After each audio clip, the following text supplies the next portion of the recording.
So I'm going to talk today about a way to use routers for things that are not specifically link-oriented. Who owns a router? Raise your hands. What the hell? Not even a Linksys? Come on. Vixie, come on. So if you own a router, you happen to own a load balancer, as I discovered. What's the point of us using a router for a load balancer? In my mind, the point is quite narrow. It's for a collection of services that really don't have a whole lot of value. And that is, well, they have value, but they're not going to have the value in the sort of scale that you might see at Yahoo or at Google, or at folks who do 300 machines behind an address, that kind of stuff. Kind of the idea here is that we want local load balancing sometimes. For instance, things that have really wonky behavior, such as resolver client libraries in Windows or Unix boxes. We also want to use just the simplest things possible. I like the router. I already have it. Why add another piece of gear to affect load balancing? So my concept for this generalized fast server load balancing is simple.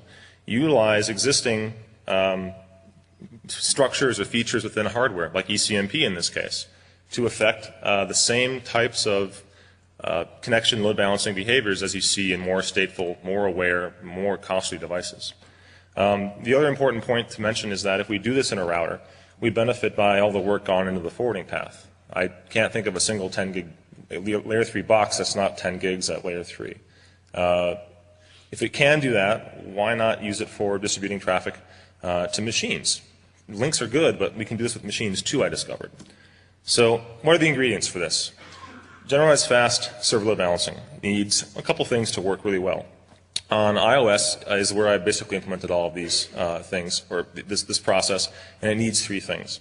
It needs response time reporters, things to do health checks. This is sometimes called IPSLA. The second thing we need is an enhanced tracking feature. Tracking objects were around for a long time to make sure one interface could follow another interface's state. For example, taking down one port if any in a link ad group went down, for instance. This now can track other things like IPSLA objects in iOS. So the configuration involves those two things. Both of those are the underpinnings for the ECMP to work well. Once you do all these things, you affect this generalized fast server load balancing concept. Why is this good for us? If we can use a router to affect server load balancing and do it in a very simplistic manner with the previously mentioned things, the track and the response time reporters, we don't have to run OSPF or BGP or whatever it was we were doing to our end hosts, which I've heard a lot about from a lot of people. That's not a bad concept, but it seems like a lot of extra work. It also seems as if in many locations or many circumstances you won't be able to run a routing protocol to the device you wish to load balance the service to. So it's kind of a non-start in some ways, and I think I can remove that with these mechanisms. Another good point about this concept is that it's all routing. There's no state on this stuff. When the packet comes in, the header is used to create the hash. The source and destination IP addresses in Cisco's ECMP case minimally affect the selection of the next hop. This is a far cry from things that know about source and dest ports, things that know about the nature of the URL. And in our case, we're not going to be concerned with those things. So strip them away, use the router. How does it look? Effectively, we have just two pieces. The normal router you always had, and for the sake of the example, we're using 10net. In this case, we have three machines we care about, and we want to say that we'd like to have them all handle the same load for a common address. Let's call it, you'll see later on, we'll have that ECMP to these three machines.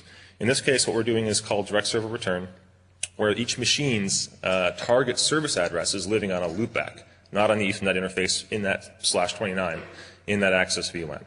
The return traffic is next hopped to 10.0.0.1. In this example, we have this interface, VLAN 100 again. Direct server return does the right thing from .0 and .3, so .2 and .3. And we basically, in this configuration here, would have these enumerated with similar addressing as I'll show you here. So the text config again, VLAN interface, you always have that. Response time reporters, this is kind of a simple example, just two of them. We're doing our scenario based on a recursive name server pair. I like the fact that the resolver libraries will try the first and fail to the second, but I don't like the fact that they never try the second to begin with. This is an example of a really silly really silly workload created by resolver libraries. I'd rather have both machines take some of the load. Why not? I'm paying for the power. I would also prefer that if one of them failed, I wouldn't have to tell anybody about that and wouldn't have to have customers becoming enraged or angry that they're waiting for a timeout to get to the second server. If we have these response time reporters checking .2 and .3, the actual servers here, if one goes down, our following config will track that. We have track 1 and track 2, tracking response time reporter 1 and response time reporter 2. Now, why is that useful? It's useful up to this right in this part here. Standard ECMP routes are configured manually. You'll note one additional element at the end of the route, not a metric or anything else or a tag, but in this case a track option. We're saying that for the destination .2 and .3, that we have two possible next hops, 10.10.10.1, 10.10.10.2, whatever. I'm sorry, for the destination address there, the next hops are 2 and 3. For that particular host, we have two candidate routes. You'll see 10.10.10.1, 10.10.10 goes to .0 and .2 and .3 alike, and 10.10.10.2 goes to 3 and 2 alike.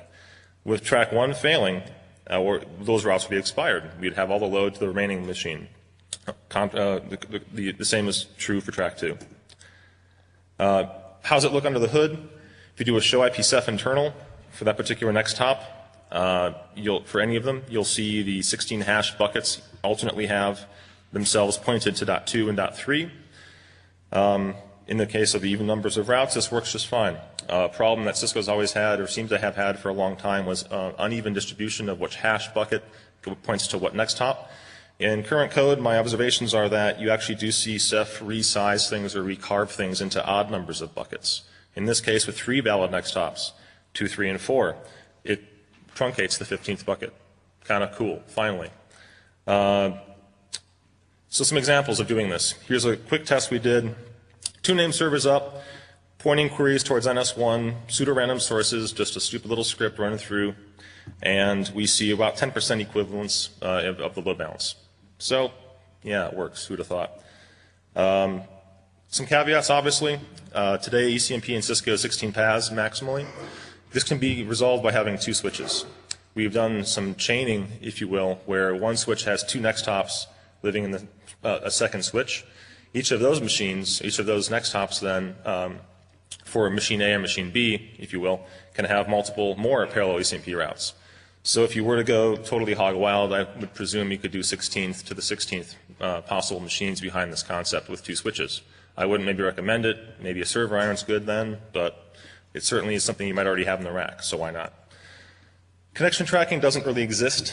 If a machine were to fail from the group, say a 3-machine group failing to a 2-machine group, any distribution you'd have of connections aren't guaranteed to be sustained to the machine they were currently going to.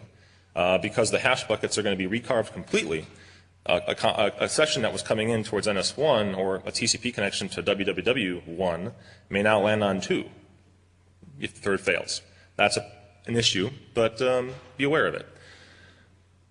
You also don't have the ability to let the protocol, in this case ECMP is not really a protocol, but the mechanism doesn't know at the load of the underlying machines.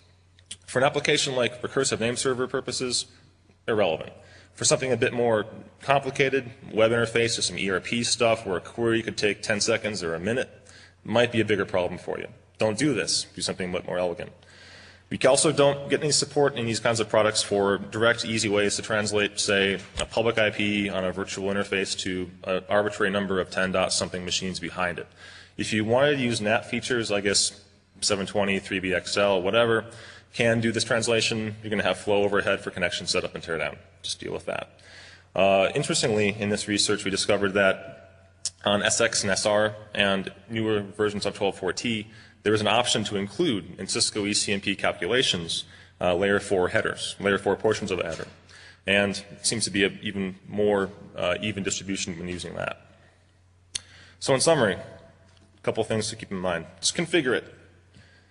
Do something and show IP profit. Thanks.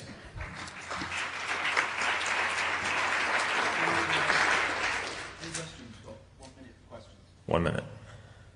And if Leo's already on his way up, great. And after Leo, it's Brian Dixon.